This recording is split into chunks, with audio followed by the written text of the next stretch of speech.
अब इसका क्रिएटर है या नहीं है, इसके ऊपर वो आके बात करता है।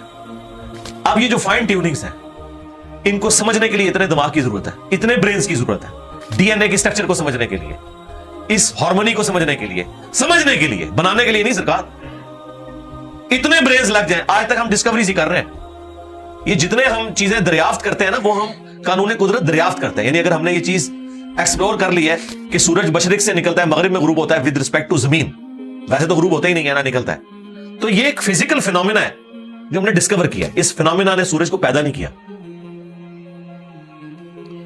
ये क्रिएटर ऑफ सन तो नहीं है। ये अगर आपको पता चल गया, अंडे में से चूजा निकलता है और चूजा इतने अरसे के लिए अंडे को आप गरमाइश में रखते हैं 22 दिन के लिए मुर्गी के नीचे या किसी मशीन में, तो इस इंफॉर्मेशन ने चूजे को पैदा नहीं किया, बल्कि ये चूजे के पैदा होने के बारे में इंफॉर्मेशन है। आप इसके अंदर मजीद चले जाएं, जितना डीप डिग करते जाएं, अल्टीमेटली आपकी एक इंफॉर्मेशन ऐड होगी।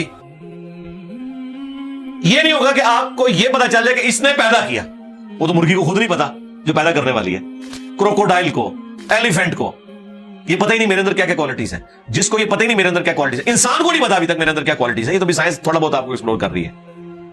तो क्रिएटर तो हम इन क्वालिटीज के है ही नहीं है। और फिर पीछे एक ब्रेन इस एतबार से है कि वो एक ऑर्गेनाइज तरीके से, और ये भी चीज डेफिनेटली फिजिबिलिटी के तहत आप समझे मैथमेटिक्स में एस्टेब्लिश हो चुकी है कि ये पूरे एक ऑर्गेनाइज तरीके से जो चीज चल रही होती है उसके पीछे एक ब्रेन जरूर होता है। ब्रेन के बगैर ये कोई डिजाइन कर नहीं सकता। फिजिक्स का सेकंड लॉ ऑफ थर्मोडायनामिक्स जो है कि एंट्रोपी या तो कांस्टेंट रहती है या इंक्रीज करती है, यानी डिसऑर्डर। खुदा ना खासा यहां पे धमाका हो जाए तो हर चीज बिखर जाएगी।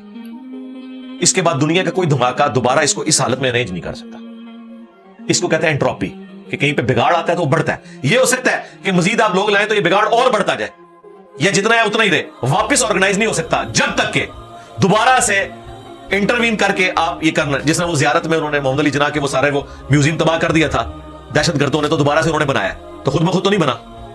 धमाके के बाद तो सब कुछ खुद ब खुद फैल गया था, लेकिन दोबारा उस जगह पे लाने के लिए आपको बजट लगा, ब्रेन लगा, एफर्ट पुट किए, फिर जाके वो ऑर्गेनाइज हुआ है।